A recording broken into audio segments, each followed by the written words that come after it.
जब ये हॉल में मैं सामने देखती हूँ तो मुझे ऐसा भाव होता है 2017 में कि ये बाबा है ना जो मेरे पिता है, ये मुझे ऐसा भाव आता है उनकी तरफ देख के। हाँ, उस वक्त भैया मुझे कोई नॉलेज नहीं थी कि भाई इनसे कोई रिश्ता बनाना पड़ता या कुछ भी। मैं जैसे उनके फेस की तरफ देखती ना, कभी भी कहीं भी उनकी तस्वीर हो, मुझे ऐसे लगता कि मैं इन्हीं का अंश हूँ, ये मेरे पिता हैं, मुझे ऐसा महसूस होता। और भैया मैं मेरे हाथ में चालीसा है, मैं चालीसा का पाठ कर रही हूँ। उसके बाद मैंने हनुमान अष्टक का पाठ किया और बजरंग बाण के शुरू से पन्ने से लेके लास्ट तक के पन्ने को मैं कीप कर रही हूँ मैं उन्हें। समझ। तो मुझे पीछे पीछे से आवाज आ रही है, मुझे कह रहे बजरंग बाण का पाठ करो और जोर से करो, क्योंकि बाबा को भी अच्छा लगने लग गया था भैया बजरंग बाण का पाठ।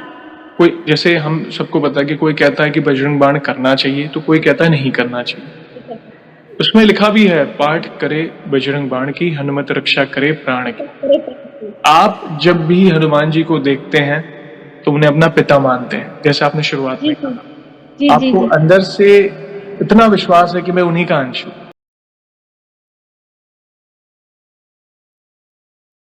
जय श्री राम दोस्तों, कैसे हो आप? हमारी चैनल में आप सभी का स्वागत है।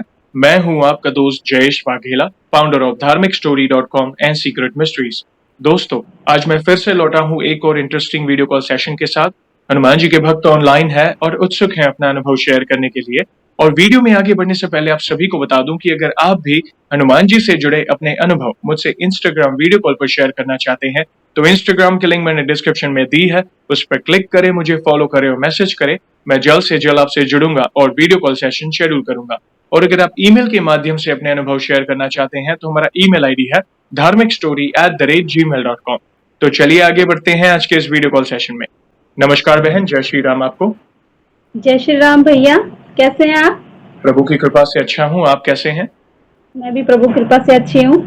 बहुत अच्छा लगा जानकर। देखिए, आपका बहुत बहुत स्वागत है आज के इस वीडियो कॉल सेशन में और धन्यवाद भी जो आप अपना समय निकाल कर इनिशिएटिव ले रहे हैं हमारे प्रिय बालाजी से जुड़े अपने अनुभव शेयर करने के लिए। सबसे पहला सवाल बहन ये बताएं कि आपका पूरा नाम क्या है, आप कहाँ से बिलोंग करती हैं और आप क्या करती हैं? भैया मेरा नाम निशा कल्ला है और मैं राजस्थान के श्री गंगानगर डिस्ट्रिक्ट के रायसिंह नगर से बिलोंग करती हूँ। भैया मैं स्टूडेंट हूँ, अभी मैंने मास्टर क्लियर किया है।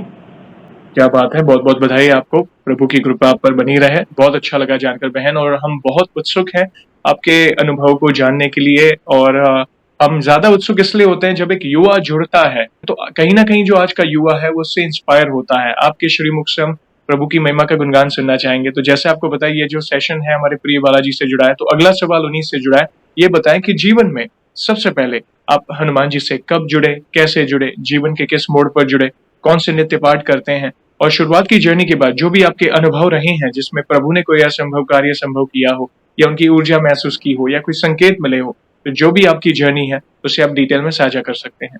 सबसे पहले भैया, जैसे कि आपको पता है सनातन धर्म में हमारे हिंदू देवी देवताओं के हम पूजा पाठ करते हैं घर से ही। मेरे पापा भैया आर्मी में थे, बीएसएफ में। मेरे पापा वो अभी तो भैया उनका स्वर्गवास हो चुका है पापा का। हाँ जी। तो वो भैया बचपन से भोलेनाथ जी के और वो माता रानी के भक्त थे। उनके पास भैया हर वक्त तस्वीर रहती थी भोलेनाथ जी की और माता रानी की। और मेरी मम्मी भी हाँ सभी देवी देवताओं को मानती थी बचपन से भैया। तो मैंने वहीं से देखा उनका, पर उतना भक्ति की तरफ रुझान नहीं था। जब छोटे थे इतना पता नहीं था कैसे भक्ति करनी है। तो मेनली भैया हम जाते थे मंदिर, कभी कभार जा आते थे, इतना अटैचमेंट नहीं था। और घर में भैया हमारे हनुमान जी की भक्ति कोई नहीं करता था, इतना पता नहीं था किसी को। हमारे रायसिंह नगर में एक प्राचीन मंदिर है, मार्केट एरिया में भैया वो, वहां पे हम कभी कभार जा आते थे। कभी मैं मेरी फ्रेंड्स के साथ चली गई, कभी मेरी सिस्टर के साथ चली गई। तो वहां पे भैया हमें जाना अच्छा लगता था। वैसे कोई कनेक्शन नहीं था उस वक्त। 2017 की बात है भैया, मेरे मन में ऐसे हुआ कि हनुमान चालीसा खरीदनी चाहिए। मंदिर के बिल्कुल सामने एक अंकल शॉप करते थे, तो उनसे मैंने एक हनुमान चालीसा की बुक ली। और भैया जो उड़ने वाले हैंगिंग हनुमान जी होते हैं ना, जी जी कार में लगाने वाले, जी जी जी। वो मैंने परचेज किए वहां से। और वो मुझे अट्रैक्ट इतने कर रहे थे भैया, मैंने वो ले लिए वैसे ही। वो हाँ ऑरेंज जी, कलर के, ऑरेंज मतलब ना, जी ऑरेंज केसरी कलर कलर के। के। यस। जी जी। तो वो भैया मैंने ले लिए और घर पे मैंने लगा दिए वो। और उसके बाद मैंने कहा अब चालीसा पढ़नी शुरू करते हैं, मंगलवार को और शनिवार को। उसके बाद भैया मैं सिर्फ एक चालीसा ही पढ़ती थी, कि आगे कुछ नहीं। उसके बाद मैंने हॉल के अंदर मंदिर बनाया हुआ है, सारे देवी देवताओं का हॉल के अंदर मंदिर बनाया हुआ है। तो वही मैंने चालीसा रख दी। तो मैंने कहा अब पंचमुखी दीपक लेना चाहिए, बाबा के सामने पंचमुखी दीपक लेना चाहिए। तो वहां से मैंने दिया परचेज किया भैया, और मैंने लगाना शुरू कर दिया मंदिर में रख के दिया वो। उसके बाद भैया जैसे चलते रहे, अभी कनेक्शन नहीं है कुछ भी, बस वैसे हाँ हाँ चल रहे हैं, बस वैसे पता नहीं क्यों ही बस मैं करती जा रही हूँ, आगे बढ़ाते जा रहे हैं वो मुझे अपनी तरफ। उसके बाद भैया मैंने हॉल में मंदिर बनाया हुआ है। मैं आते जब ये हॉल में मैं सामने देखती हूँ तो मुझे ऐसा भाव होता है 2017 में कि ये बाबा है ना जो मेरे पिता है, ये मुझे ऐसा भाव आता है उनकी तरफ देख के। हाँ, उस वक्त भैया मुझे कोई नॉलेज नहीं थी कि भाई इनसे कोई रिश्ता बनाना पड़ता है या कुछ भी। मैं जैसे उनके फेस की तरफ देखती ना, कभी भी कहीं भी उनकी तस्वीर हो, मुझे ऐसे लगता कि मैं इन्हीं का अंश हूँ, ये मेरे पिता हैं, मुझे ऐसा महसूस होता। तो मेरी सिस्टर मुझे बोलती कि बाबा ब्रह्मचारी हैं, उन्होंने कभी शादी नहीं की, तो क्या आप ऐसे तू ऐसे मत बोला कर, वो पाप लगा देंगे। तो फिर भी मेरे मन में ऐसे होता, मैंने उसके सामने बोला चलो ठीक है कोई बात नहीं। फिर भी मैं ऐसे देखती हूँ उनकी तरफ भैया हॉल में, फिर मुझे ऐसे लगता नहीं ये मेरे पिताजी है, ये मैं इन्हीं का अंश हूँ, मुझे ऐसा लगता था। उसके बाद भैया चलते रहे। उसके बाद 2017 के बाद जैसे भी चलते रहे, मंदिर जाना आना लगा रहता था, कभी कभार जाते। तो फिर उसके बाद भैया इंटरनेट पे मुझे कोई इतनी इन्फॉर्मेशन नहीं थी कि उनके साथ कोई रिश्ता बनाना है या कुछ भी, कुछ नहीं पता था मुझे। उसके बाद भैया मेरी हेल्थ इश्यूज बचपन से रहते थे, जैसे कि मुझे बचपन से हेल्थ इशू बहुत ज्यादा रहते थे। घर में मैं सबसे छोटी हूँ भैया, तो शायद उस वजह से भी, लाड प्यार के कारण भी थोड़ा, कि कभी मेरे कान में प्रॉब्लम बहुत रहती थी, या मुझे जाड़ की प्रॉब्लम, दांतों की प्रॉब्लम बचपन से ही रही है। तो उस वजह से भैया चलते रहते, मुझे एक दिन में भैया 9 टैबलेट्स खानी पड़ती थी, इतना मेरे पेन रहता था कान में और जाड़ों में, दांतों में प्रॉब्लम रहती थी। तो मैं इतनी निराश हो गई थी भैया, मुझे दवाइयाँ लेना इतना मतलब पेनफुल लगता था, नफरत हो गई थी मुझे दवाइयों से बहुत ज्यादा। छोटी उम्र से मैंने मेडिसिन लेना शुरू किया था। तो उसके बाद भैया मैं बिल्कुल 2023 की बात है भैया, 2023 में मैं बिल्कुल, मेरी तबीयत इतनी डाउन रहने लगी थी, इतनी प्रॉब्लम मुझे रहने लगी थी हेल्थ इशू के लिए। तो उसके बाद मेरी सिस्टर ने कहा तू फ्री रहती है घर पे, तू एक काम कर, तू ना कंप्यूटर क्लास ज्वाइन कर ले, तेरा मन भी लग जाएगा वहाँ पे। और वो हमारे राजस्थान में भैया गवर्नमेंट जॉब के लिए RSCIT जरूरी है। हाँ, तो इसलिए मैंने वो कंप्यूटर क्लास ज्वाइन की वहाँ पे जी। वो बड़े मंदिर के पास वहाँ पे, जो प्राचीन मंदिर आपने कहा। हाँ जी हाँ, वहीं पे क्लास थी मेरी। तो भैया वो 11 बजे मुझे क्लास के लिए निकलना होता था, पर 11 बजे वो भैया मंदिर क्लोज करने का टाइम होता था, तो मैं जा नहीं पाती थी मंदिर, 11 बजे वो क्लोज कर जाते थे मंदिर को। तो मेरी कंप्यूटर क्लास के जस्ट सामने भैया एक प्राचीन शिव मंदिर था भैया। वो जो वहाँ पे जो बुजुर्ग थे, वो बाबा और माता संभालते थे, उनका घर ही बना हुआ था, वो काफी टाइम से वो वहीं रहते हैं। बहुत एजड थे भैया वो दोनों ही, हस्बैंड वाइफ दोनों बहुत एज के थे वो। उसके बाद भैया वो मैंने उनको सामने देखा, मैंने कहा चलो अब बाबा से तो नहीं मिला गया, बोले बाबा से ही मिल लेते हैं। वो तो मंदिर क्लोज कर जाते थे, पर वो उनका घर ही था, जो शिव मंदिर था ना, वो उनका घर ही था जी। तो फिर भैया उनके एक लड़की भी थी, उनके उससे मेरी फ्रेंडशिप हो गई भैया। वो लड़की थी तो वो मुझे दीदी बुलाती थी, तो मुझे कहती दीदी आप आ जाए करो यहाँ पे मंदिर में। तो मैंने कहा अच्छा ठीक है चलो, मैंने जाना शुरू किया भैया वहाँ पे।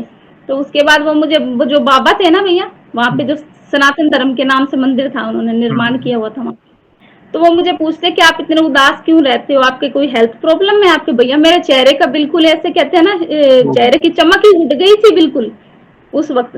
तो वो मुझे कहते आंखों के पास घेरे भैया ऐसे, और इतनी चमक ही उड़ गई बिल्कुल है। वो मुझे कहते कि आपको कोई प्रॉब्लम है, हेल्थ इशू है आपको? वो बाबा मुझे बोले। तो मैंने कहा हाँ जी। तो उन्होंने भैया मुझे राशि के हिसाब से देख के बताया कि आप है ना हनुमान जी की सेवा किया करो। वो बोले मुझे, बाबा बोले कि वो तो आपके गुरु हैं, आपकी राशि के हिसाब से।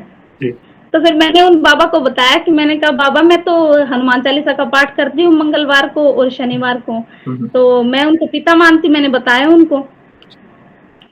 तो उसके बाद वो बोले मुझे कि आप ना मंदिर जाओ, बाबा के लिए लड्डू का प्रसाद लेके जाना है, और कल आप क्लास के लिए जल्दी निकलना ताकि आप मंदिर जा सको। आप कल, हाँ जी भैया, मंगलवार को स्पेशली आपने उनसे मिलने जाना है, उन्होंने मुझे कहा। तो मैंने सिर्फ उनका ऑर्डर मान के भैया मैंने कहा चलो ठीक है निकलते हैं। तो फिर भैया मैं गई, मैंने जो जो सामान उन्होंने बताया था ना वो लेके जाना है।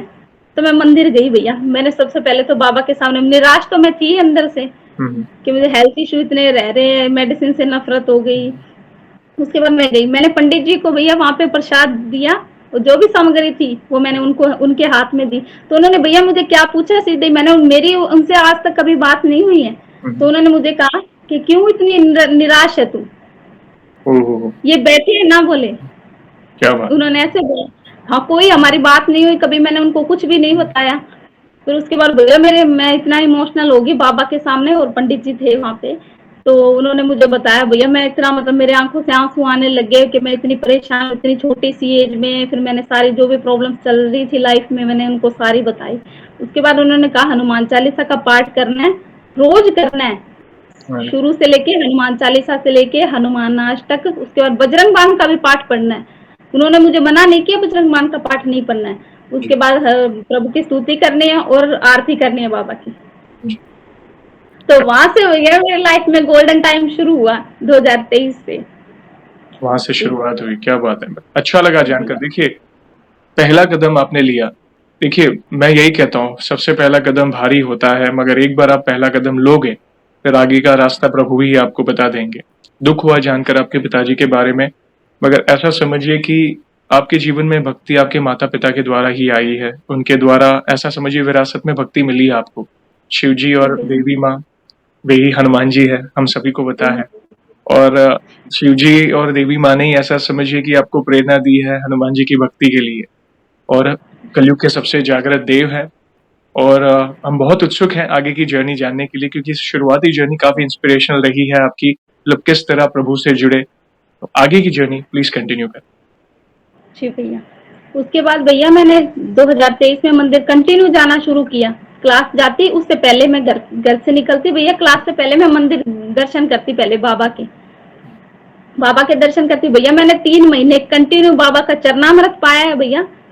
और जो वहां पे हमारे तुलसी दल देते हैं ना भैया चरणामृत के साथ, वो मैंने तुलसी दल और चरणामृत पाया भैया।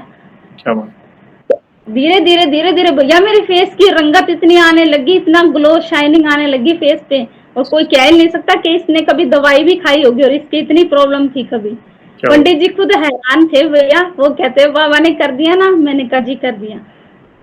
तो वहां से भैया हम चलते रहे आगे, मंदिर जाना, रोज में जाना। तो भैया मैं उनकी फोटो क्लिक करती बाबा की। इतना सुंदर स्वरूप है भैया बाबा का, जैसे हाइट, मतलब काफी हाइट में है जैसे वो बाबा की, बिल्कुल जागृत है बिल्कुल भैया। वो ऐसे लगता है, ऐसे प्रतिमा नहीं लगती वो, जैसे हम और आपकी आंखें ना भैया, वैसी आंखें उनकी। क्या हाँ जी भैया। उसके बाद भैया हम चलते रहे मंदिर, वो कंटिन्यू जाना आना लगा रहता। मेरी हेल्थ में इम्प्रूव होता है तो मुझे विश्वास बढ़ता रहा। मैंने कहा, कोई पूछता ना आप ठीक रहते हो, मैंने कहा हाँ संजीवनी बूटी दी है बाबा ने, मैं ऐसे कहती हूँ। सही बात जी। उसके बाद भैया हम चलते रहे। उसके बाद आए भैया रामनवमी। तो पंडित जी ने मुझे बोला कि आप पूरे परिवार के साथ आमंत्रित है आना इधर प्रोग्राम में, बहुत अच्छे। हाँ जी, बहुत भव्य प्रोग्राम होता है भैया रामनवमी का इधर आपने। तो उसके बाद भैया मैं रामनवमी वाले दिन मुझे फीवर हो गया और हम जा नहीं पाए रामनवमी वाले दिन। हाँ जी। फिर मैं नेक्स्ट डे गई भैया, क्लास गई, उससे पहले मंदिर गई। तो उन्होंने पूछा भाई आए क्यों नहीं, मैंने कहा फीवर हो गया था मुझे। तो फिर उन्होंने बोला कि चलो कोई बात नहीं, भी नहीं आ पाए तो अब हनुमान जन्मोत्सव आएगा ना, तो उस दिन पक्का आना है। मैंने कहा जी बाबा बुलाएंगे तो मैं जरूर आऊंगी। तो उसके बाद भैया हम गए, ठीक है। जन्मोत्सव वाले दिन बहुत भीड़ भैया, जैसे सालासर धाम में इतनी भीड़ होती है ना, वैसी भीड़ थी, वैसा प्रोग्राम था यहाँ पे जन्मोत्सव का। और भैया हम गए, पहली बार अटेंड किया मैंने जन्मोत्सव का प्रोग्राम 2023 में। तो भैया वहां पे क्या हुआ, भीड़ बहुत ज्यादा, लाइनें लगी हुई वहां पे, इतनी लाइनें लगी हुई। मैंने लोगों से पूछा, जो आंटी और खड़ी थी, भाई इतनी भीड़ है, आपको कितने टाइम हो गया यहाँ पे खड़े? बोले 3 घंटे हो गए हमें यहाँ पे आए हुए। 3 घंटे? ओह, 3 घंटे हो गए, फिर भी दर्शन नहीं हुए उनको। तो मैंने कहा ये क्या बात है, अब तो टाइम लगेगा बहुत ज्यादा। मेरे मन में निराशा हो गई, भैया कैसे दर्शन करेंगे बाबा के, घर भी आना है, घर पे भी पूजा करनी है, कैसे करेंगे? तो मैंने भैया दूर से मुझे दिखाई दे रहे हैं बाबा, बिल्कुल छोटे से दिखाई दे रहे हैं, बहुत दूर से। तो भैया मैंने, जो मेरे पास है ना लड्डू का बॉक्स था, तो मैंने दूर से दिखाया उनको कि बाबा प्रसाद पा लेना, मैं या तो किसी के हाथ आगे भिजवा दूंगी या कैसे ना कैसे करके व्यवस्था कर दीजिए, मैं बहुत दिल से लेके आई हूँ आपके लिए लड्डू का भोग, आप पा लेना। तो मैंने बोला, तो भैया कोई एक अंकल आए सामने से, टॉफी टॉफी कैंडी होती है ना भैया, जी जी वो जी। कैंडीज लेके आए। तो उन्होंने वो कैंडी ऐसे उछालनी शुरू की, वर्षा करनी शुरू की कैंडी की। तो लोग जैसे उन्होंने सब कैच करने लगे ना उनको, तो वो लाइनें टूट गई, ओहो। वो इतनी लंबी लाइनें टूट गई। मैंने मेरी सिस्टर का हाथ पकड़ा और भैया हम 5 मिनट में बाबा के इतने करीब पहुंच गए। ओहो। जैसे मैंने बोला ना व्यवस्था करो बाबा, तो उन्होंने व्यवस्था करी। तो भैया उसके बाद दर्शन हुए 5 मिनट में। तो फिर दोबारा से मैंने कहा चलो, ऐसे लग रहा है जैसे बाबा ने हाथ पकड़ के हमें सबसे आगे बुलाया हो। जो लोग 3 घंटे खड़े थे ना, उन्हें भी दर्शन नहीं हुए। सही बात। उसके बाद भैया क्या हुआ, उसके बाद फिर वो अंकल दोबारा से आए, तो सभी को ऐसे उछाल उछाल के कैंडीज दे रहे थे। वो भी मनोरंजन सा कर रहे थे, ताकि काफी टाइम से लोग खड़े थे ना, उन्हें दर्शन नहीं हुआ। तो लोग पीछे से जाने लगे थे, आधे से ज्यादा सोच रहे थे टाइम बहुत हो गया था। तो इसलिए तो भैया सबको ऐसे उछाल उछाल के कैंडीज दे रहे थे, और मुझे भैया मैंने ऐसे हाथ किया ना ऊपर, तो उन्होंने मेरे हाथ में रख दी, ओहो। मेरे हाथ में रख दी वो कैंडीज। उसके बाद भैया फिर हमें दर्शन हुए, मैंने उन्हें प्रसाद पवाया और बहुत अच्छे से दर्शन हुए भैया। आगे हम फिर घर पे, फिर भैया जन्मोत्सव के दिन मैंने वहाँ पे वीडियो बनाई थी बाबा की। बहुत भीड़ थी, तो वीडियो बनाई मैंने, तो मैं पूरे दिन वो वीडियो देख रही हूँ। उस पर मैंने गाना लगाया था, वो बजरंगी संकट हारी तुझे पूजे दुनिया सारी, सिंदूरी रूप निराला। तो मेरे को कोई उसका वो नहीं था भाई, उसके अलावा कोई और मुझे कोई सॉन्ग याद ही नहीं आ रहा, कोई भजन याद ही नहीं आ रहा। पूरे दिन मैं वही वही गाई जा रही हूँ। जन्मोत्सव के अगले दिन फिर रात को भैया मैं लेट नाइट तक वही वही भजन गाती रही और सो गई। तो सो गई तो भैया 2:30 बजे का टाइम था रात को, पूरे घर की लाइटें ऑफ थी, पूरे घर की लाइटें ऑफ थी। तो भैया अचानक से जैसे मैं सो रही थी ना इस साइड में फेस करके, तो अचानक से ऐसे लग रहा मेरे फेस पे कोई लाइट गिर रही है, जैसे मेरी आंखों की तरफ कोई लाइट गिर रही है। तो मैंने अचानक से आंखें खोल के देखा यहाँ वहां, तो मुझे कुछ भी दिखाई नहीं दे रहा, सिर्फ प्रकाश ही प्रकाश, इतना तेज प्रकाश भैया, इतने लाइटें मैंने कभी वो अनुभव किए ही नहीं वो चीजें जीवन में। तो उसके बाद भैया वो लाइटें मैंने देखी ना, ऐसे मैं ऐसे करके देख रही, मुझे कुछ भी समझ में नहीं आ रहा। बिल्कुल जस्ट मेरे सामने बाबा इस साइड में भैया, उनका सिंदूरी रूप, बहुत बड़ी हाइट में थे बाबा, उनके हाथ में गदा थी, और बाबा का जो वानर स्वरूप है वो स्वरूप था भैया। तो उनके भैया जैसे सिंदूर का चोला नहीं लगाते, जी जी जी। ऐसा चोला लगा हुआ था उनके शरीर पे। क्या? जी भैया। और तो फिर भैया मैं इतनी इमोशनल हो गई, और उनको देख के मुझे थोड़ा मन में ऐसा भी हो कि भगवान को कौन देख सकता है, बाबा को कौन देख सकता है, तुझ से मनुष्य है भैया, को कौन देख सकता है, किसकी आज तक हिम्मत हुई है बाबा को देखने की।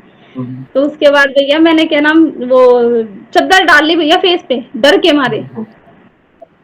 और उसके बाद भैया मेरा शरीर ऐसे इतना गर्म हीट हो रहा है भैया, मेरे शरीर में पसीने चल रहे हैं, ऐसे लग रहा है इतना भैया मुझे 110 के करीब फीवर पहुंच गया हो। हाँ, और मेरी हार्ट बीट इतनी तेज चल रही है भैया कि मैं कुछ भी नहीं बता पाई। मेरी सिस्टर भैया मेरे साथ ही में सोते हैं वो, तो उनका हाथ मेरे टच हो गया ऐसे, तो वो मुझे पूछ रहे भाई तू ठीक है ना, फीवर हो गया तुझे, ऐसे कैसे हालत होगी पूरी, इतना मतलब पसीना ही पसीन बिल्कुल। मैं उनको बताने की मेरी हिम्मत ही नहीं हो रही थी कि बाबा ने दर्शन किया। और उस वक्त भैया मैंने सबसे पहले मतलब आपकी जो वीडियो है ना, वो मेरी सिस्टर ने मुझे रेकमेंड की थी कि जयेश भैया है, उनकी वीडियो देखना, कि मतलब इतना अलग ही अट्रैक्शन, अलग ही अटैचमेंट है उनकी वीडियो में, 1% भी कोई मिलावट नहीं है उनकी वीडियोज में। तो भैया सबसे पहले मैंने अनुभव देखा था उन आंटी का, जिन्हें सारंगपुर वाले बाबा का दर्शन हुए थे। जो अंकल और आंटी दोनों को दर्शन हुए थे, उनकी बेटी यूएस में थी। राइट, सही बात, यस। उन्हें कष्टभंजन बाबा के दर्शन हुए थे ना भैया। उस दिन मैंने सोचा वो आंटी सही कह रहे थे, उनके कैसे आंटी ने कहा था ना कि मैं ऐसे डर गई थी, हिम्मत नहीं हो रही थी यहाँ वहां देखने की। उस दिन भैया मैंने कनेक्ट किया अपने आप को, और उस दिन मैंने वो फील किया कि सच में बाबा आते हैं भैया, और ऐसी ही कंडीशन होती है उनकी। बिल्कुल। देखिए, वे आते हैं और अपनी उपस्थिति का एहसास दिलाते हैं, किसी न किसी रूप में, किसी के माध्यम से, किसी भक्त के माध्यम से, या स्वप्न में आके, या ऐसी कोई दिव्य एक आपको ऊर्जा फील होगी आसपास कि नहीं कोई तो है, मतलब एक सुकून सा महसूस होगा। या फिर जैसे आपने अनुभव किया कि ऐसी कोई एनर्जी जो एक मनुष्य हैंडल नहीं कर सकते, हम तो तुच्छ आत्मा है, हमारे पास तो वो दिव्य दृष्टि भी नहीं है, या मगर फिर भी देखिए प्रभु ने अपना भास करा है कि मतलब इस रूप में, सिंदूरी रूप में, ये बहुत बड़ी बात है। और जैसे आपने कहा कि आप जब भी हनुमान जी को देखते हैं तो उन्हें अपना पिता मानते हैं, जैसे आपने शुरुआत जी में सर। कहा। जी जी आपको जी अंदर से इतना विश्वास है कि मैं उन्हीं का अंश हूँ। तो यस, जी ये देखिए, ये समाज में भ्रम है। स्त्री पुरुष, स्पेशली हनुमान जी की भक्ति के लिए बहुत रिस्ट्रिक्शंस डाले जाते हैं महिलाओं को, लड़कियों को, जी कि ये नहीं करना चाहिए। देखिए, हम सब उन्हीं के अंश हैं। परम जी तत्व जी एक है और वे हमारे अंश ही है। जी ठीक है? आप उन्हें पिता स्वरूप, अगर पिता स्वरूप उनकी भक्ति करते हैं, तो एक पिता की तरह आपको वे अपनी छत्र छाया में रखेंगे। एक पिता का साया कैसा होता है? कहते हैं ना, एक घर की छत, वे है घर की हमारे छत। साथ वैसा। भाई स्वरूप मानेंगे तो एक भाई कैसे अपनी बहन की मतलब सारी ज़िम्मेदारी निभाते हैं, अपना कर्तव्य निभाते हैं। गुरु स्वरूप तो गुरु की तरह वे आपको मार्गदर्शन देंगे किसी न किसी माध्यम से। सखा स्वरूप तो वो मीठी नोक-झोंक भी करेंगे आपसे। तो जी यस, भैया। आप कर सकते हैं। मात्र पति स्वरूप नहीं मान सकते, जैसे श्री कृष्ण को जैसे मानती हैं महिलाएँ कि भई हाँ, बस वो नहीं, बाकी आप बाकी जैसे आपने पिता स्वरूप माना, आप मान सकते हैं। वे हर कदम पर एक पिता की तरह आप पर उनका हाथ होगा, एक आशीर्वाद होगा और साईं की तरह वे आपके साथ रहेंगे, आप चिंता ना करें। बहुत अच्छा लगा भैया जानकर कि किस तरह प्रभु के आशीर्वाद से आप जो बार-बार बीमार पड़ रहे थे, जो दवाइयाँ खा रही थी वो बंद हो गई। आपके अंदर आपने भक्ति की शक्ति के कारण वो चेंजेस देखे।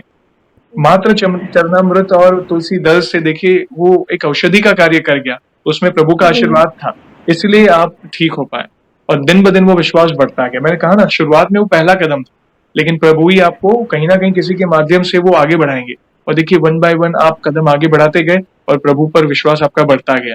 प्लीज़ जी कंटिन्यू करिए, भैया। और भी हो कोई अनुभव तो कंटिन्यू कर सकते हैं आप।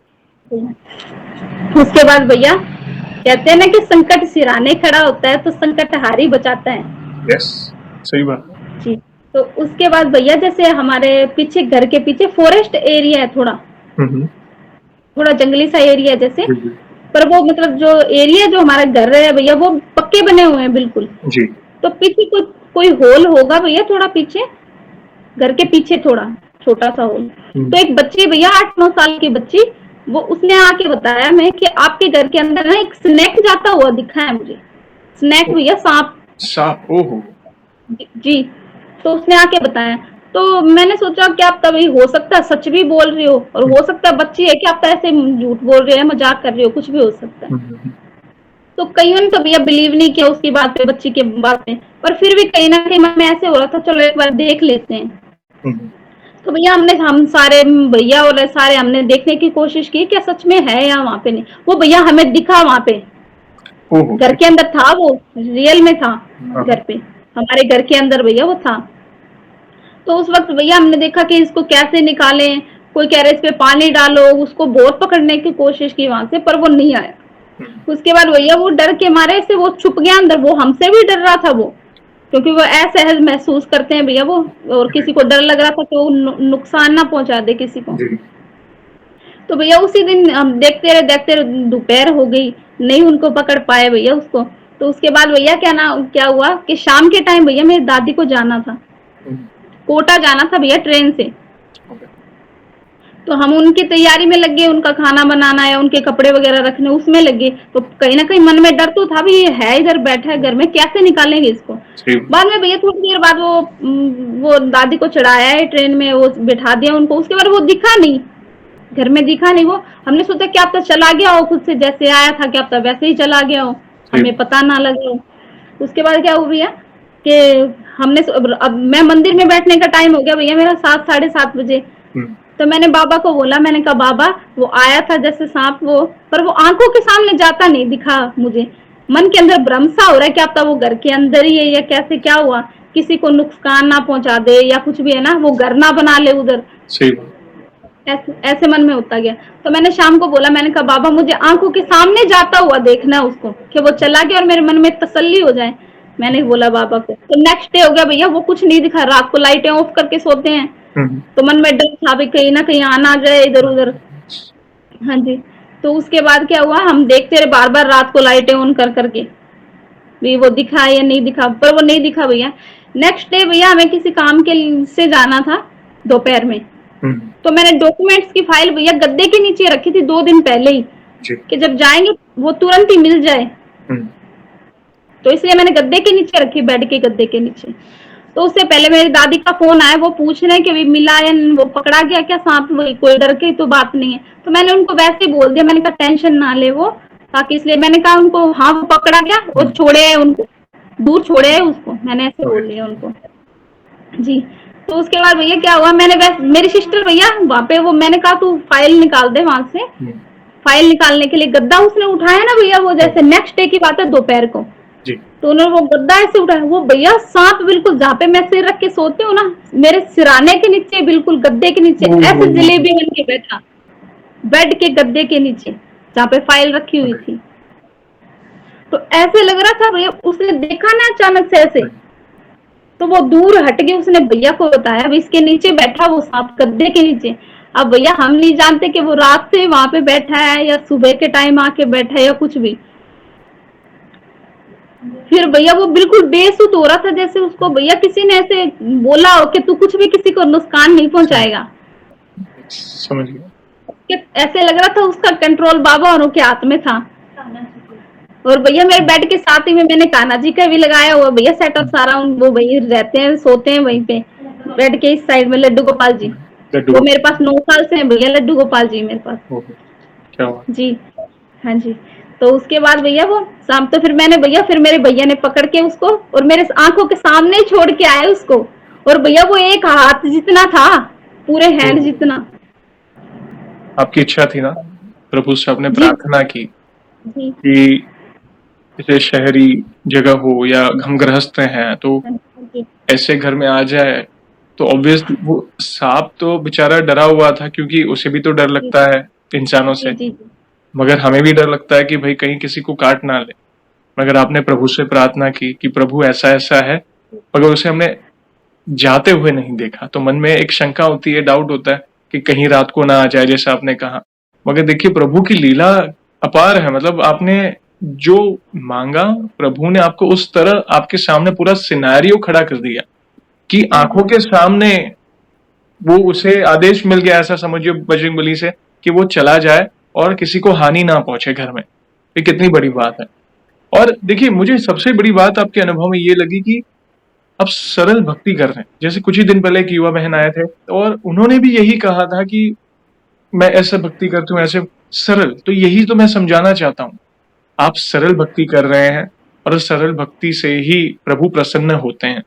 कोई कॉम्प्लिकेशन नहीं जीवन में, आप नॉर्मल भक्ति कर रहे हैं। एक चलिए आपकी भक्ति के बारे में कुछ जानते हैं। जैसे एक सवाल पूछना चाहूंगा, जैसे आप स्टूडेंट हैं, आप पढ़ाई भी कर रहे थे, अभी आपने मास्टर्स पूरी की और कहीं ना कहीं छोटी मोटी जिम्मेदारियां भी होती है घर की, ठीक है, आप बड़े हैं, तो आप गृहस्थ में रहने के बावजूद आप अपनी भक्ति में कैसे आगे बढ़ रहे हैं? मतलब जैसे आप नित्य कौन से पाठ करते हैं, आपकी पूजा पाठ की दिनचर्या क्या है, प्लीज बताएं। कहीं ना कहीं आपको देखकर कोई युवा इंस्पायर होगा और प्रभु की शरण में जाए। जी भैया, तो भैया नित्य मैं उनको सबसे पहले तो भैया मैं पंचमुखी दीपक जलाती हूँ बाबा के सामने ही, जो आपने लिया उनको भैया भोग, हाँ जी वो 2017 में लिया था, वो अभी तक है मेरे पास। तो भैया उनके सामने मैं दीपक जलाती हूँ, फिर प्रसाद उनको भैया भोग, जो भी प्रसाद हो उनको, उनके लिए कोई भी मिठाई या कोई फ्रूट्स वगैरह भैया उनका मैं उनको भोग लगाती हूँ। फिर भैया मैं राम जी की आज्ञा से उनको मैं बोलती हूँ बाबा आसन पे बैठ जाइए अच्छे से, मैं आपको रामचरितमानस सुनाऊंगी, और वो रामचरितमानस के भैया मैं आपको दर्शन करवाऊंगी। वो मुझे मंदिर से पुजारी जी ने दिए, वो मुझे आपके चैनल के माध्यम से पता लगा कि हमें सुंदरकांड का पाठ करना चाहिए, हमें रामचरितमानस पढ़नी चाहिए। तो मैंने कहा चलो मंदिर से पुजारी जी से पूछ लूं मैं कि उनके पास होगी या नहीं। तो उन्होंने भैया मुझे रामचरितमानस दिए, वो उनके पिताजी के टाइम के भैया, उनको अराउंड 90 ईयर्स हो गए होंगे, उन्होंने मुझे दिए भैया, वो मैं आपको दर्शन करवाऊंगी भैया। वो प्लीज कराए, हम सब सारे भक्त। ये देखिए भैया, जय श्री राम, जय श्री राम, जय श्री राम। क्या बात भैया, इसके प्रश्न देखिए भैया, अद्भुत, बहुत सुंदर। ये भैया पूरे राम दरबार की, जय श्री राम दरबार की, जय श्री राम। बहुत सुंदर, बहुत सुंदर। तो भैया मैं उन्हें 2 पृष्ठ रामचरितमानस के सुनाती हूँ। हाँ जी, उसके बाद भैया मैं उन्हें हनुमान चालीसा का पाठ, एक बार पाठ हनुमान चालीसा का, उसके बाद भैया हनुमान अष्टक का पाठ, और फिर बजरंग बाण का पाठ, फिर प्रभु की राम स्तुति, और फिर मैं उनको उनकी आरती करती हूँ भैया मैं। और नाम जाप भैया, मैं नाम जाप करती हूँ। ओके, काउंटर है आपके पास। काउंटर जी। और उसके अलावा भैया मैं नाम नाम लेखन भी करती हूँ मैं। सबसे पहले भैया प्रभु के दर्शन और राम जी के दर्शन करिए। जय श्री राम, जय श्री राम। जी धन्यवाद। भैया, ये मैंने लिखे हैं भैया खुद, ये राम नाम लिखे हैं मैंने। क्या बात है, बहुत सुंदर। और भैया मैं मतलब पूजा पाठ तो यही करती हूँ भैया मैं, उसके अलावा जाप ज्यादा करती हूँ बाबा के लिए, राम नाम का जाप करती हूँ मैं। वही है बहन, आप ऑलरेडी बहुत कुछ कर रहे हैं, और आप जी सरल भक्ति, जैसे मैंने पहले ही कहा ना, सरल भक्ति से ही प्रभु प्रसन्न होते हैं, और आप भाव से जुड़े हैं। आप मंदिर जा रहे हैं, आप प्रभु को जो प्रिय है वो कर रहे हैं, आप उन्हें रामचरित्र का गुणगान सुना रहे हैं, नाम जप कर रहे हैं पूरा दिन, प्लस राम नाम लिख के समर्पित कर रहे हैं, तो हनुमान जी प्रसन्न होंगे, क्योंकि उन्हें सबसे प्रिय राम नाम। और आप मतलब, इसलिए मैंने कहा ना शुरुआत में, जब एक युवा आता है ना, हमें नया सत्संग सुनने मिलता है, क्या कर रहा है युवा आज का, मतलब पढ़ाई के साथ, जॉब के साथ, तो इसलिए हम बहुत ज्यादा उत्सुक होते हैं। क्योंकि देखिए, जीवन में एक एक्सपीरियंस भक्त होता है, उनकी वाणी तो बहुत अच्छी होती ही है, मगर जो युवा होता है, वो कहीं ना कहीं जो पहला कदम होता है ना, क्योंकि स्पेशली आज का जो युवा है, कोई कई लोग भटके हुए हैं, कई लोग भक्ति को बोरिंग समझते हैं, और सब जगह ठोकर खाने के बाद वापस उन्हें प्रभु की शरण में ही आना पड़ता है। उससे अच्छा पहले ही आई ओपनिंग हो जाए, पहले से ही अगर आप उनकी शरण में है, तो वो ठोकर नहीं लगेगी, क्योंकि आपने अपने जीवन की डोर प्रभु को दी है। तो आपने सरलता से जो आपकी जर्नी बताई है, तो बहुत अच्छा लगा, मतलब सरल भाव से आप भक्ति कर रहे हैं, इसलिए प्रभु का आशीर्वाद है आप पर। प्लीज और जी भी कोई भैया। अनुभव तो बता सकते हैं। जी भैया, मुझे आपकी वीडियो से पता लगा, काफी लोगों ने बोला कि हमें बजरंग बाण का पाठ नहीं करना चाहिए। तो मैं शुरू से बजरंग बाण का पाठ करती थी, क्योंकि मुझे पंडित जी ने बोला था आप शुरू से लेके और जी लास्ट तक पढ़ना है। जी। तो बाद में भैया मुझे इतना मतलब वो हर्ट हो गई वो बात मुझे, कि मैंने इतने टाइम तक बाबा को दुख दिया मैंने, क्योंकि मुझे पता ही नहीं था बजरंग बाण का मतलब क्या होता है, राम जी की कसम देना। पर मैं वैसे भैया बाप से पढ़ती थी, वैसे कोई मांगा नहीं था मैंने कुछ भी उनसे, बस वो वैसे शुरू से लेके लास्ट तक पढ़ना होता था। तो उसके बाद भैया मैंने 3 दिन तक बजरंग बाण का पाठ नहीं पढ़ा, सिर्फ इसी वजह से कि उनको आप पहले दुख दे दिया, अब मैं दुख नहीं दूंगी बाबा को कोई भी। तो उसके बाद भैया मैंने क्या किया, मैंने 3 दिन तक बजरंग बाण का पाठ नहीं पढ़ा। तो भैया चौथे दिन मुझे सपना आया, मैं मंदिर में बैठी हूँ, और भैया मैं मेरे हाथ में चालीसा है, मैं चालीसा का पाठ कर रही हूँ। उसके बाद मैंने हनुमान अष्टक का पाठ किया, और बजरंग बाण के शुरू से पन्ने से लेके लास्ट तक के पन्ने को मैं ऐसे स्कीप कर रही हूँ मैं उन्हें। समझ। तो मुझे पीछे से आवाज आ रही है, मुझे कह रहे बजरंग बाण का पाठ करो और जोर से करो, क्योंकि बाबा को भी अच्छा लगने लग गया था भैया बजरंग बाण का पाठ। भक्त के भाव मैटर करते हैं भैया, कि वो किस भाव से मांगते हैं। मुझे ये नहीं था कि बाबा मुझे लाखों के पैकेज वाली जॉब चाहिए या मुझे गाड़ी चाहिए, ऐसा भाव नहीं था मेरा। सही बात जी। तो उसके बाद भैया मुझे पता लगा कि बाबा चाहते हैं कि मैं बजरंग बाण का पाठ भी करूं मैं, क्योंकि मेरे हेल्थ इशू भी बहुत रहते थे, या कुछ भी हो, या बाबा को पता है अभी इसका हृदय ऐसा है, कुछ मांगने के लिए नहीं कर रही, इसको बोला हुआ है ना पाठ करना है तो पाठ करना है। फिर बाद में भैया मैंने चौथे दिन बजरंग बाण का पाठ पढ़ा ना, तो उसमें जो लाइन है ना भैया, सुमरत होए आनंद हमारो। यस। हाँ जी। तो मैंने कहा बाबा बस आनंद ही हो जाए, आपका ये बजरंग बाण का पाठ पढ़ दे, मुझे आनंद आता है। मैंने कहा इसलिए मैं पढ़ती हूँ, और राम जी से भी मैं परमिशन लेती हूँ। बिल्कुल। देखिए, यही तो है। आप ऐसा, मैंने पहले भी इसके पहले वाले या एक आध 2 सेशन पहले की बात है, एक बहन ने भी यही मतलब बजरंग बाण के बारे में बात की थी। और कोई, जैसे हम सबको पता है कि कोई कहता है कि बजरंग बाण करना चाहिए, तो कोई कहता है नहीं करना चाहिए। उसमें लिखा भी है, पाठ करे बजरंग बाण की, हनुमत रक्षा करे प्राण की। भी हमारे उद्धार के लिए पाठ लिखा गया है, लेकिन उसमें एक जो पंक्ति है जहां पे हम हनुमान जी को उनके प्रिय प्रभु श्री राम की सौगंध देते हैं, तो बस हमें वो भाव रख के पाठ करना है, दास्य भाव रख के। जैसे पूज्य धीरेन्द्र शास्त्री जी ने भी कहा था एक सत्संग में, कि या तो आईसीयू जैसी स्थिति हो जहाँ पे जीवन में कुछ सूझी ना रहा हो, संकट ही तब करे, क्योंकि छोटी मोटी चीज के लिए हम प्रभु को उनके प्रिय श्री राम की सौगंध क्यों दे। कि आपको भी कोई, आपको जैसे आपके प्रिय माता पिता हो और बार बार आपको सौगंध है कि भाई तुम्हें तुम्हारी मम्मी की कसम है ये काम कर दो मेरा, तुम्हें मम्मी पापा की कसम है मेरा ये काम कर दो, तो विवश होकर आप एक बार कर भी दोगे, मगर वो प्रसन्नता नहीं होगी आपके अंदर, समझ रहे हैं? आपके अंदर प्रसन्नता नहीं होगी। इसलिए जब भी आप बजरंग बाण का पाठ, ऐसा नहीं कर सकते, आप करें। कहीं भक्त नित्य करते हैं, ऐसा कोई बात है, प्रॉब्लम कोई नहीं। आप दास्य भाव रख के करें कि प्रभु मैं तो नादान हूं और ये बस भाव से कर रहा हूं, वो भाव से करें। अगर कोई पीड़ा भी है या कोई समस्या है जिसके निवारण के लिए बजरंग बाण पाठ कर रहे हैं, तो आप कहें कि प्रभु बहुत संकट में हूं और मैं माफी चाहता हूं, ये पाठ मुझे करना पड़ रहा है, आप स्वीकारिएगा और अपनी कृपा बरसाइएगा। और दास्य भाव रहे, डिमांड नहीं, रिक्वेस्ट, दास्य भाव जी रहकर माफी मांगकर आप पाठ करें, कोई दिक्कत नहीं है। वे हमारे परम पिता परमात्मा है, उनकी कृपा आप पर अवश्य हो। प्लीज प्लीज कंटिन्यू करें। उसके बाद जैसे भैया मैंने 4 साल के पास भैया मैंने जैसे राशि का जो नग नहीं होता भैया, जी जो स्टोन होता है, जी, वो मैंने रूबी का स्टोन लिया भैया। वो मेरे हेल्थ इशू रहते थे, मंदिर जाने से पहले की बात है, तो मैंने ऐसे ही रख दिया था, मैंने बनवाया नहीं था भैया वो। तो उसके बाद भैया मैंने सोचा मंदिर जाने के बाद हेल्थ तो इम्प्रूव हो ही गई थी। उसके बाद मैंने सोचा चलो बनवा के देख ही लेते हैं, ये स्टोन बनवा के देख लेते हैं। तो ज्वेलर्स को दे दिया था भैया वो मैंने बनवाने के लिए। तो लेके आ रहे थे भैया, शाम के टाइम था, हम ज्वेलर की शॉप से लेके आने के बाद मैंने कहा चलो मेरी सिस्टर को साथ में मंदिर भी जा आते हैं बाबा के, मैं बाबा को ही अंगूठी दिखा के आऊंगी मैं कि बाबा ये देख लो, ये मैंने पहननी है और आप संभाल लेना सब कुछ भाई, ठीक रहे, ये मेरे लिए उनको दिखानी थी। तो भैया हम चले गए मंदिर। तो वहां पे जब मुझे आदत है भैया, जब भी मैं मंदिर जाती हूँ तो बाबा की फोटो जरूर निकालती हूँ, मैं फोटो क्लिक करती हूँ वहां से, क्योंकि बाबा इतने सुंदर स्वरूप है भैया, साथ में पोशाकें बहुत सुंदर सुंदर जो भक्तगण लेके जाते हैं ना, तो उनमें इतने प्यारे लगते हैं वो मुझे।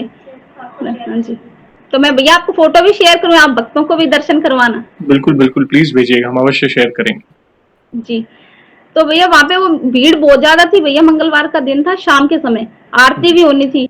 तो मैंने क्या किया भैया, ऐसे पॉकेट से मैंने फोन निकाला और बाबा की फोटो क्लिक कर ली। और मेरी सिस्टर कहती चलो अपने फटाफट परिक्रमा कर लेते हैं बाबा की, भीड़ बहुत ज्यादा होगी, आरती शुरू होने वाली है। जी। तो परिक्रमा करी भैया, परिक्रमा करने के बाद हम आ गए, मुझे याद नहीं रहे वो रिंग दिखानी थी बाबा को। तो बाद में भैया घर पे आ गए हम, मैंने घर के मंदिर में पूजा शुरू करी भैया आके, घर के मंदिर में भी शाम को पूजा शुरू करी। तो बाद में पूजा खत्म होने के बाद, आरती खत्म करने के बाद मैंने क्या किया भैया, जेब में हाथ डाला मेरे पॉकेट में कि बाबा को दिखा देती हूँ वो रिंग, मैंने वहां पे तो नहीं दिखाई। और घर में भैया मैंने जो पमारसर धाम नाम से जो प्राचीन मंदिर है, उन्हीं की फोटो निकलवा के मैंने घर में मंदिर बनाया हुआ है। तो मैंने कहा वहां पे बड़ा धाम है ना, मेरे घर में छोटा धाम है, मैंने कहा बनाया हुआ मैंने वही स्वरूप के भैया। क्योंकि जब भैया मेरी कोचिंग खत्म हो गई थी ना, तो मेरा मन नहीं लगता था उनको देखे बिना। तो और फिर मैंने कहा क्या करें, बाबा को कैसे देखूं मैं चाहती हूँ वो मेरे सामने रहे हर वक्त 24 घंटे। तो फिर मैंने भैया वही तस्वीर निकाल के उनके बाबा की, और मैंने मंदिर में बनाया वही पमारसर धाम वाले बाबा, बड़े मंदिर वाले बाबा की। तो मैंने कहा चलो यहाँ रख देते हैं, एक ही तो बात है। तो मैंने भैया पॉकेट में हाथ डाला, वो रिंग नहीं है वहां पे, नहीं थी। ओह, रिंग नहीं थी मेरे पास वो। तो मैंने कहा रिंग कहाँ चली गई वो। तो मैंने कहा हो सकता है मैंने बार बार फोन निकाला ऑनलाइन पेमेंट के लिए या मंदिर में या कहीं भी, वो भैया गिर गई थी वो रिंग। तो मेरा मन इतना उदास हो गया। तो मेरी सिस्टर और मेरे को बोल रहे हैं भैया और सब कि क्या पता वो तेरे लायक ना हो, तेरे सूटेबल ना हो, बाबा ने जब कहीं गिरा दी हो। तो मैंने कहा भैया वो 4 साल से मेरे पास थी, जब वो कहीं नहीं खोया, वो जो स्टोन था बनवाने के बाद, पैसे लगने के बाद क्यों खो गई वो, मैंने ऐसे सोचा। तो उसके बाद भैया मैं रोने लगी भैया, वो मैं इतनी इमोशनल होगी, मैं रोने लगी मेरे बाबा। तो मैंने बाबा को पता है क्या बोला भैया, मैं बाबा मैं आपको मेरी कसम है, मेरी अंगूठी ला के दो मुझे, कहीं से भी ला के दो, मैंने ऐसे बोला उनको। तो उसके बाद भैया शाम हो गई, 8, साढ़े 8, 9 बजे का टाइम हो गया, मेरा मूड इतना अपसेट हो रहा है। मेरी सिस्टर के मन में पता नहीं क्या आया भैया, वो बाहर से आके मुझे बोल रही एक काम कर, तेरे पास मंदिर में पंडित जी का फोन नंबर है ना, उनको फोन कर ले एक बार, ऐसे बोले मुझे, उनको एक बार फोन करना है, एक बार क्या उनसे पूछ ले कि आप तो मंदिर में ही ना गिर गई हो कहीं पे। जी, तो भैया मैंने उनको फोन किया पंडित जी को। तो मैंने बोला जय श्री राम पंडित जी। तो उन्होंने बोला ना जय श्री राम, उन्होंने सामने से मुझे बोला भैया क्या बात है बेटा, ठीक तो हो, ऐसी कैसी आवाज आ रही है, रो रहे हो क्या तुम, कोई प्रॉब्लम है, उन्होंने ऐसे बोला। तो मैंने उनको बताया, मैंने कहा एक मेरी रिंग थी, वो मैंने अभी बनवाई थी और बाबा को दिखाने के लिए मैं मंदिर लेके आई थी, पर आरती का समय बहुत ज्यादा हो गया था और तो फिर मैंने दिखाई नहीं वहां पे। अब मुझे नहीं पता वो कहाँ गिरी। तो उन्होंने पता है क्या बोले भैया सामने से, कि बालाजी महाराज ने रख ली वो तो।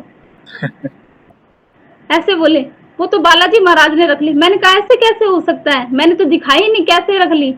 तो मैंने सोचा भैया ऐसे मेरा दिल रखने के लिए कह रहे हो भी, ताकि रोए ना या कुछ भी है ना, ऐसे भी सैड ना हो। तो मैंने बोला, मैंने कहा ऐसे कैसे रख ली, मैंने सच्ची बताओ। मैंने कहा तो कह रहे हाँ उन्होंने रख ली, वो अपने पास रखना चाहते हैं उसको। तो उन्होंने भैया क्या बताया, परिक्रमा मार्ग पे वो गिरी थी अंगूठी और एक आंटी को मिली थी, समझ गया। और आंटी को मिली भैया, उन्होंने वहां जमा करवा दी थी। तो वो कहते तेरी तो दिखाने की इच्छा थी ना बाबा को, कि मैंने रिंग दिखानी है। बाबा कहते मैं अपने पास रख के उसे शुद्ध करके फिर दूंगा मैं। बिल्कुल, लो प्रसादी की हो गई, अब ऐसा जी समझिए। जी जी। फिर भैया मैं नेक्स्ट डे वो जाके मैं लेके आई, फिर भैया मैंने पहन रखी है ये। मैंने बोला मेरी तो थी ना जो रिंग, वो तो गिर गई थी, ये तो बाबा ने गिफ्ट की है मुझे। अपनी तरफ से गिफ्ट किया है। जी। फिर बहुत भैया अच्छा लगा। उनको देखिए उनका उनका आशीर्वाद है आप पर, विशेष कृपा है। वैसे तो देखिए एक बार भक्त सरेंडर कर देता है ना प्रभु के चरणों में, तो उन्हें ये सब वैसे तो पहनने की आवश्यकता नहीं, जैसे अब तक तो आपने नहीं पहना था। हाँ, ये तो चलो ठीक है, पहन लिया तो पहन लिया, बाकी आशीर्वाद प्रभु का है। जी जी और जब प्रभु का आशीर्वाद होता है तो भला कोई दोष कैसे लग सकता है। ग्रह नक्षत्र जो भी हो, शनि हो, ढैया हो, राहु केतु मंगल जो भी कहे, सब सुख लहे तुम्हारी शरणा, तुम तुम रक्षक रक्षक का हो को डरना। सारे ग्रह जितने भी ग्रह हैं सारे प्रभु के शरण में है। वे हमारे परमपिता परमात्मा है, तो और हम भी प्रभु के शरण में, तो भला प्रभु कोई दोष क्यों लगने देंगे। यही यही है, यही मैं कहना चाहता हूँ हर बार। कई लोग होते हैं भक्ति करते हैं मगर बहुत कुछ अलग भी चलता है। ये तो चलो आपने तो ऐसे ही पहना, मगर कई लोग फिर वो विश्वास कहाँ है, कहने का मतलब है फिर वो विश्वास कहाँ गया। एक तरह का शंका ही हो गई कि मैं भक्ति तो कर रहा हूं मगर दूसरी सारी चीजें पहन रहा हूं, तो वो विश्वास की बात आ जाती है। अगर अटूट विश्वास है तो और कुछ करने की आवश्यकता नहीं है। मैं और मेरे प्रभु बस अच्छे कर्म करते जाओ, उन कर्मों को प्रभु को समर्पित करो, ठीक है, धीरज रखो और फिर प्रभु की आज्ञा समझ के ही कार्य करें। अगर कोई कार्य आरंभ भी करने जा रहे हैं ना, उसमें प्रभु को प्रमुख रखें, प्रभु से प्रार्थना करें कि प्रभु अगर आपको ये कार्य उचित लगे तो ये मेरे लिए करिएगा, अदरवाइज मैं समझ जाऊंगा, कोई बात नहीं, इसमें आपकी अनुमति नहीं है। जीवन में निराशा नहीं होगी, फिर कोई निराशा नहीं। बहुत अच्छा लगा बहन, एक आध अनुभव और शेयर करना चाहे तो आप कर सकते हैं। तो भैया मुझे यहाँ से पता लगा, जैसे पिता अपने बच्चों की आंखों में आंसू नहीं देख सकते ना, यस, वैसे ही उन्होंने भैया मुझे वो लौटाई, और जो मेरी इच्छा थी कि मुझे उनको दिखाना, उन्होंने अपने पास भी रखी बिल्कुल, और फिर मुझे लौटाई वो। बहुत अच्छा लगा। यस जी। उसके बाद भैया जैसे मैं, उसके बाद ये रिंग वाले के बाद की बात है जी जी। तो उसके बाद भैया मुझे, जैसे मैं क्लास जाती थी, उस टाइम की बात है शायद, ये क्लास जाती थी भैया मैं उस टाइम। तो उस टाइम भैया मुझे जैसे सपना आया था, रात में मुझे एक सपना आया कि बाबा, मैं मंदिर गई हूँ और वहां पे कोई व्हाइट कलर के वस्त्र में कोई खड़े हैं वहां पे, वो मैं उनको जानती नहीं हूँ, पुजारी जी भी नहीं है वो क्या अब तक कौन ही दिख रहे थे भैया। मैंने उनको पूछा बाबा का है, जो स्वरूप है ना भैया बाबा का, वो नहीं था वहां पे, वो स्वरूप मुझे नहीं दिखाई दे रहा। तो वो बोल रहे हैं कि बाबा के ना पेट में दर्द है, तो वो ना जड़ी बूटी लेने गए हैं, ऐसा मुझे सपना है। तो भैया उसके बाद मैंने कहा तबीयत खराब है बाबा की। तो भैया मैं आ रही जैसे रास्ते में, बहुत टेंशन में हूँ मैं कि बाबा की तबीयत खराब है। तो भैया मेरे जो स्लीपर पहनी हुई थी ना, वो स्लीपर टूट गई थी सपने में जी आते वक्त, तो उधर जी। तो भैया उसके बाद मैंने सुबह उठ के मैंने घर पे बताया, मैंने कहा मुझे ऐसे सपना आया कि बाबा की तबीयत खराब है। उठते भैया मेरी आंखों से आंसू चलने लगे, बेड पे से उठते ही, कि बाबा की तबीयत खराब है। ऐसा सपना मुझे क्यों आया, क्यों वो ऐसी बात मुझे सपने में दिखाई दी।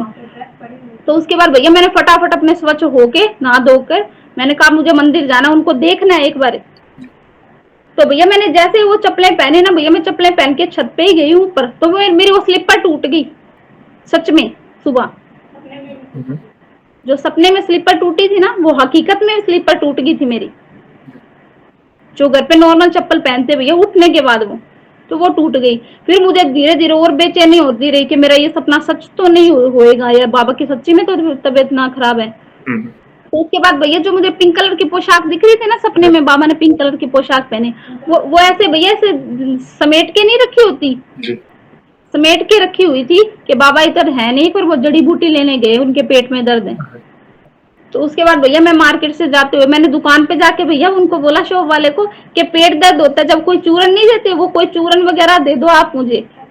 हकीकत में भैया मैं जैसे शॉप पे गई थी सुबह नहा धो के, भैया मेरे टेंशन हो गई थी बहुत ज्यादा कि बाबा को एक बार देख आऊं।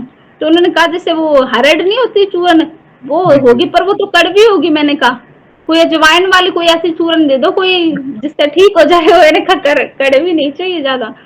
तो उसके बाद भैया मैं जाके देखा, सबसे पहले तो वो मुझे दिखे भैया, तो उन्होंने वो पिंक कलर की पोशाक पहनी वही जो सपने में मुझे दिख रही थी। हाँ जी, वो पिंक कलर की भैया उन्होंने वो पोशाक पहनी, और भैया ऐसे उनका चेहरा जैसे मतलब उदास नहीं होते, जैसे अपने बीमार होते हैं कैसे दिखता है वैसे उनका फेस हो रहा। और भैया जिन बर्तनों में उनको बाबा को प्रसाद पवाते हैं ना, वो सारे बर्तन खाली पड़े थे, उनका कुछ भी खाने का मन नहीं था उस दिन, ऐसे लग रहा था। तो भैया उसके बाद मैंने चूरन ले जाके पंडित जी को दी। मैंने कहा आप ये बाबा के सिराने रखो, चूरन ही है। और हाँ, तो जैसे भैया सारा प्रसाद बाद में वो अपने लेके जाते हैं ना, भक्तों को बांट देते हैं या घर पे लेके जाते हैं जैसे प्रसाद बाद में वो, तो मैंने उनको बोला ये चूरन मत लेके जाना आप 2 पैकेट, ये बाबा के सिराने जो भैया साइड में बेड लगा हुआ है, बाबा को सैन करवाते हैं ना वहाँ पे, मैंने कहा उनके, हाँ जी, उनके बेड के पास ही रखता हूँ। मैंने कहा ये मत लेके जाना आप। तो वो समझ गए थे इसके भाव अलग ही है, तो इन्होंने बोला तो कोई रीजन ही होगा कोई रीजन। तो बाद में भैया मैंने बाबा को बोले आप जल्दी से ठीक हो जाओ, तो ये चूरन भी पा लेना और आप ध्यान रखना अपना, और हल्का खाना खाना है, ये भी बोल के आई हूँ भैया मैं उनको कि हल्का खाना खाना है। तो भैया उसी रात को जिस दिन मैं वो चूरन दे आई, उनको बोले, मुझे सारा दिन ऐसी टेंशन रही मन में कि भाई पता नहीं कब ठीक होंगे, कोई ज्यादा पीड़ा तो नहीं है उनको। सही बात जी। तो भैया उसके बाद रात को मुझे सपना आ रहा है भैया बाबा का, मैं उनको बोल रही हूँ कि हल्का खाना खाना है ना आपने। तो भैया वो मेरे सामने शायद शरीर बैठे हैं सपने में, और भैया जो पता नहीं वो गोल्ड के बर्तन थे या जो पीतल के बर्तन थे, सुनहरी से बर्तन थे भैया, उसमें मैंने हल्का सा फुल्का रखा हुआ है उनके लिए, और थोड़ी सी सब्जी रखी हुई है उसमें, और मैं उनको मेरे हाथ से पवा रही हूँ भैया वो प्रसाद में, और वो इतने बाल से पा रहे हैं और हिल रहे हैं भैया, वो सांस चल रही है उनकी, हिल रहे हैं अच्छे से, चबा रहे हैं खाना। ऐसा हुआ। बहुत बड़ी बात है। आपके भाव अद्भुत अद्भुत।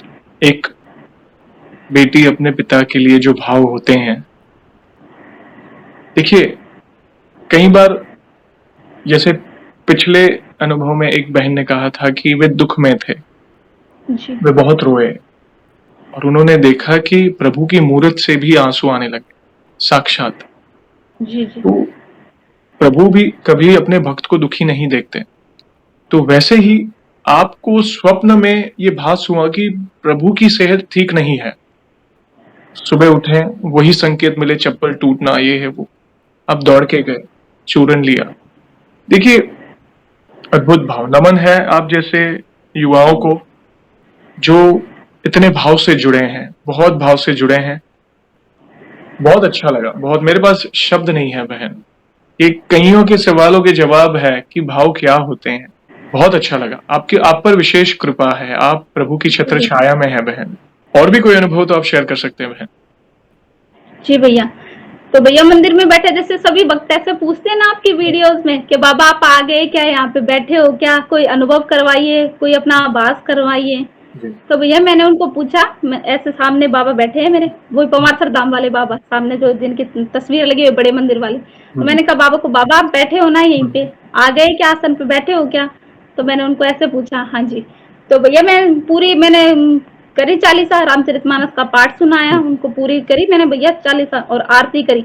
तो भैया आरती में वो जो पंचमुखी दीपक है ना भैया, उसमें बाबा का फेस बनना शुरू हो रहा है धीरे धीरे। तो मैं आरती गा रही हूँ भैया, उनकी कपूर से आरती करती हूँ मैं बाबा की। तो मैं उनकी आरती कर रही हूँ और मेरा ध्यान पूरा दीपक की तरफ बन रहा है, तो कोई फेस बन रहा है, धीरे धीरे फेस बन रहा है भैया, उसमें पंचमुखी बाबा का दीपक में फेस बना, पूरा फेस। पंचमुखी दिए में पंचमुखी हनुमान जी का स्वरूप दिखा आपको, राइट? जी भैया, दीपक में, हाँ जी। तो उसके बाद फिर मुझे पता लग गया ये है यहाँ पे, आगे आते हैं जब मैं बुलाती हूँ। तो मैंने भैया बाबा से आज्ञा ली, मैंने कहा बाबा मैं फोटो क्लिक कर लूँ क्या, ये आपके जो जो दीपक में मुझे दर्शन हुए, मैं फोटो क्लिक कर लूँ? तो 2 मिनट भैया मैंने आंखें बंद करी और मुझे लगा वो ऐसे कह रहे हैं कि भाई फोटो क्लिक कर लो, आज्ञा है। तो जब तक वो वही थे भैया, गए नहीं। मैं जाके रूम से फोन लेके आई, मैंने लॉक हटाया फोन का और कैमरा उनके किया, जब तक वो वही थे, जॉब के अंदर ही थे भैया वो। तो फिर मैंने फोटो क्लिक की, तो भैया आप भक्तों के साथ शेयर कर रहा, मैं आपको भेजूंगी वो फोटो, वो भी दर्शन करें ताकि। अवश्य भेजिएगा, हम अवश्य शेयर करेंगे। कहते ना, जाकी रही भावना जैसी, प्रभु मूरत देखी तिन तैसी। जहाँ कहीं देखो हमारे प्यारे दिखेंगे आपको। बस आप दीपक चाहे कहो, स्वप्न के माध्यम से कहो, आप जो बोल रहे वो आपकी हर इच्छा पूरी कर, आपको वो संकेत दे रहे कि तू चिंता ना कर, मैं तेरे साथ। हर हर आपके जो शब्द निकल रहे हैं ना, उसका मान रख रहे हैं अभी। तो ये कितनी बड़ी बात है, विशेष कृपा है बहन। यहाँ पे एक सवाल पूछना चाहूंगा। जैसे आज हमने आपके अनुभव सुने, बहुत सुंदर सुंदर अनुभव आज सुनने मिले एक युवा के मुख से। वैसे ही आज आपने हमारे चैनल के बारे में, जैसे आपने कहा कि आपकी बहन ने आपको रेकमेंड की हमारी चैनल, तो वैसे आप हमारी वीडियोस कब से देख रहे हैं, और बाकी भक्तों के अनुभव देखकर, सुनकर, जानकर आपको क्या प्रेरणा मिली, क्या इंस्पिरेशन मिली? आप अपने भाव अपने शब्दों में बता सकते हैं? जी भैया, भैया आपकी वीडियोस हम 2022 से देख रहे हैं भैया, हम आपकी वीडियोस। ओके, क्या बात। हाँ जी, सबसे पहले मेरी सिस्टर ने आपकी वीडियोस देखी थी भैया। वो कोई बागेश्वर धाम की, बागेश्वर धाम वाले जो बाबा है उनकी धीरेन्द्र कृष्ण शास्त्री जी, उनकी कथाएं सुनते सुनते भैया आपकी वीडियोस आ गई थी उसमें। हाँ जी, तो उसमें भैया अनुभव, जो पहला अनुभव आया था उसमें भैया, तो उसको मतलब इतनी मतलब वो अट्रैक्ट की वो सब चीजें। ऐसे नहीं लगा भाई इंटरनेट की दुनिया में बहुत से ऐसे फेक वीडियोस भी आते, ऐसे नहीं लगा कुछ भी। तो हाँ जी, वो वीडियो एक दिन में भैया वो आपकी 10-10 वीडियोस देख लेती थी एक दिन में। हाँ जी, तो उसके बाद भैया उसने मुझे कहा कि जयेश भैया के ऐसे वीडियोस है उन पे देखना, बाबा के बारे में बहुत कुछ बताया हुआ उनमें। तो भैया मैंने आपकी वीडियोस देखी और मुझे हर एक भक्त के अनुभव में भैया मुझे अपनी भावना ऐसे दिख रही थी उनके, जो जैसे वो अपने अनुभव बताते हैं, मुझे लगा ये तो बात मेरे साथ भी हुई है, ये कितने भाव से बाबा से जुड़े हैं, ऐसे मुझे महसूस होता। जी भैया, हाँ जी। तो उसके बाद भैया मैंने आपकी कंटिन्यू वीडियोस देखते हैं हम, और भैया हम वेट करते हैं कि अब नेक्स्ट भक्त का कब अनुभव आएगा भैया की वीडियोस पे। जी, हमने सभी ने चैनल सब्सक्राइब किया है भैया आपका, और आप बहुत अच्छा काम कर रहे हो। मतलब इंटरनेट की दुनिया में बाबा की विशेष कृपा भैया आप पे है, जो आप हम भक्तों को जोड़ रहे हैं। एक जो आपने माला बनाई है ना भैया भक्तों की, वो प्रभु की कृपा से ही बनी है। देखिए, कराने वाले वे हैं, मैं भी एक गृहस्थ दास का दास भक्त हूँ। प्रयास है, सार्थक उन्होंने किया है, बाकी आप जैसे भक्त इनिशिएटिव ले रहे हैं। हर बार कहता हूँ, एक दूसरे के अनुभव देखकर हम कुछ ना कुछ सीख रहे हैं और प्रभु के और निकट आ रहे हैं। लोगों के सवालों के जवाब मिल रहे हैं। कई बार होता है कि भक्त के दिमाग में कोई सवाल होता है और उसी समय वीडियो का आना, वे वीडियो देख रहे हैं, उसी सवाल का जवाब छुपा होता है उसी वीडियो। कई लोग कहते हैं, कुछ भक्त, जैसे हर भक्त का बहुत प्यार मिलता है, मगर कुछ भक्त के पास समय की पाबंदी होती है, तो वे कई बार कहते हैं कि अरे जयेश भैया, पहले जो आप अपने वॉइस में वीडियो डालते थे ना 6-7 मिनट की, 10 मिनट की, अभी बड़ी आती है। मगर मैं उनसे यही कहना चाहूंगा, वो 5-6-7 मिनट में 1-2 अनुभव हम शेयर करते थे, मगर आज समझो कि आधे पौने घंटे के जो सेशंस होते हैं, उसमें भक्तजन कितने सारे अनुभव, कितनी सारी लीलाएं हमें सुनने मिलती है, वो देखें। तो आप एक काम करें, आपके सभी के लिए एक छोटा सा सजेशन, कि अगर आप पूरा ना देख पाए तो आप 10-10 मिनट देखिए, तो आपको एक पूरी जर्नी सुनने मिलेगी किसी भक्त की, जिससे क्या पता कोई ना कोई सवाल का जवाब मिलेगा एक दिनचर्या में। क्योंकि हर भक्त, वैसे तो ऑलमोस्ट 99.99% गृहस्थ भक्ति जुड़ रहे हैं हमारे साथ, जो अपनी दिनचर्या शेयर कर रहे हैं, कैसे किस तरह प्रभु दर्शन दिए, कैसे उन्होंने संकल्प लिया, कैसे अर्जी लगाई। अरे बड़े बड़े असंभव कार्य संभव हुए हैं, हम सोच नहीं सकते। कई बार हमें ऐसा लगता है हमारे दुख तो कुछ नहीं है, भक्तों के दुख देखकर सुनकर हमें लगता है कि नहीं, मतलब ये तो सिर्फ हमारे बजरंगबली कर सकते हैं। कैसे वे उनको निवारण देते हैं, कैसे संकट से बाहर निकालते हैं, ये हमारी कल्पना से परे है। तो धन्यवाद बहन, कराने वाले प्रभु हैं, ऐसे ही प्यार और सपोर्ट करते रहेंगे। इस भाई को आशीर्वाद दीजिए। मैं भले बड़ा हूँ आपसे, मगर बहनों का आशीर्वाद, भक्तों का आशीर्वाद जरूरी है। जी भैया, और भैया मैंने आप ही के वीडियो से भैया अभिमंत्रित जल बनाना सीखा है। वो भैया हम डेली पीते हैं, वो चरनामृत जो बाबा का जो अभिमंत्रित जल होता है भैया वो। और आप ही के मैंने वीडियो से संकल्प लेना भी सीखा भैया, मैंने संकल्प भी लिए बाबा के। हाँ जी, बिना किसी मतलब कोई इच्छा नहीं थी, पर एक चित्त होने के लिए। और भैया मैंने आपकी वीडियो से मुझे पता लगा कि जो बोलते हैं 7 बार पाठ करे, जो पहले मैं 7 समझती थी। हाँ जी, तो भैया मैंने वो बिना किसी मतलब कोई इच्छा के मैंने 100 पाठ भी किए बाबा के, शतवार पाठ कर गई। तो मैंने कहा बाबा मैं इतनी देर तक मंदिर में तो कैसे बैठूंगी मैं। तो मैंने कहा बाबा मैं ना चलते फिरते भी मैं कर लूंगी, पर मैं काउंटिंग पूरी 100 की करूंगी। तो उससे पहले भैया ना मैंने एक अन्न का दाना भी नहीं लिया भैया, मैंने सिर्फ पानी जरूर पिया था। हाँ जी, मैंने वो शतवार पाठ भी करे, होए सिद्धि साखी को। जो जो होता है प्रभु की इच्छा से होता है। और सही कहा आपने, ऐसा जरूरी नहीं कोई इच्छा पूर्ण के लिए, इच्छा पूर्ति के लिए एक संकल्प ले। मात्र संकल्प आप ऐसे भी ले सकते हैं, एटलीस्ट वो स्मरण कराएगा आपको, आपके दिनचर्या अरे नहीं मुझे पाठ करने हैं, वो आपको प्रभु से जोड़े रखेगा वो संकल्प। बहुत अच्छा लगा बहन, थैंक यू वेरी मच इतने सुंदर सुंदर अनुभव शेयर करने के लिए। और जाने से पहले एक आखिरी सवाल पूछना चाहूंगा। वैसे तो देखिए हमारे पास इतना सामर्थ्य तो नहीं है, मगर फिर भी वन लाइन में हमारे प्रिय बालाजी महाराज का बखान करना चाहें तो किस तरह करना चाहेंगी आप? उनका बखान तो भैया कौन ही कर सकता है, वो तो अमृत के सागर हैं भैया, दया कृपा निदान है वो तो। ठीक है भैया, उनका बखान कैसे करे, शब्द तो मुझे समझ में नहीं आ रहे, क्या बखान करूं मैं। और जो भैया जो ये आप लाइन लास्ट में बोलते हैं ना कि कैसे बखान करें, वो भैया सुनने के लिए मेरे कान तरस रहे थे, वो लाइन के बाबा का कैसे बखान करें। तो भैया मैं उनका 2 लाइनों में कुछ गा के सुनाऊंगी मैं आपको, तो आप आज्ञा दीजिए भैया। प्लीज प्लीज बाबा की कृपा से उनका बखान करूंगी। मेरी जिंदगी में तू है, मेरे पास क्या कमी है, जिसे गम नहीं फिजा का वो बहार तूने दी है, मेरे हाल पर हुई है तेरी खास मेहरबानी, मेरे पास तेरा दिल है, मेरे प्यार की निशानी। बस भैया जो मेरे हाल पे हुई है ना भैया, उनकी कृपा वो हर वक्त पे हो भैया, मेरी यही इच्छा है। बस बहुत सुंदर शब्दों में आपने उनकी महिमा का गुणगान किया, और बस यही प्रार्थना है आपकी भक्ति ऐसे ही बढ़ती रहे, जीवन में आप खूब आगे बढ़े, प्रभु की विशेष कृपा पर बनी रहे, और इनफैक्ट सभी भक्तों पर ऐसे ही बनी रहे, जीवन के सभी दुख दूर हो जाए, सभी भक्तों की यही प्रार्थना है। और इन फ्यूचर भी बहन ऐसी कोई भी अनुभूति हो तो हमसे अवश्य जुड़िएगा, हम वीडियो के माध्यम से आपके अनुभव को भक्तों तक अवश्य पहुंचाएंगे, और आपकी बहन को भी हमारा जय श्री राम अवश्य कहिएगा। और सेशन को हम ऐसे ही एंड नहीं करेंगे, प्रभु श्री राम के नाम का जयकारा और हनुमान जी के नाम का जयकारा अवश्य लगाएंगे, फिर सेशन को एंड करेंगे। तो आप जुड़िए, जो भी भक्त जहाँ कहीं से इस सेशन को देख रहा है, भारत में है, भारत के बाहर है, चल फिर रहा है, ऑफिस में, किचन में, प्लीज जयकारे में जुड़िए, फिर सेशन को हम एंड करेंगे। तो बोलिए सियावर रामचंद्र की जय, पवन सुत हनुमान की जय, सीताराम। वंस अगेन बहन, थैंक यू वेरी मच अपने प्यारे प्यारे अनुभव शेयर करने के लिए। जय श्री राम। जय आपके पूरे परिवार को जय श्री राम। सबसे पहले भैया नन्हे भक्त को, यश को भैया जय श्री राम बोलिए मेरी तरफ से। जी अवश्य, आपका बहुत बहुत धन्यवाद बहन, आपके पूरे परिवार को भी जय श्री राम। जय श्री राम। Thank you.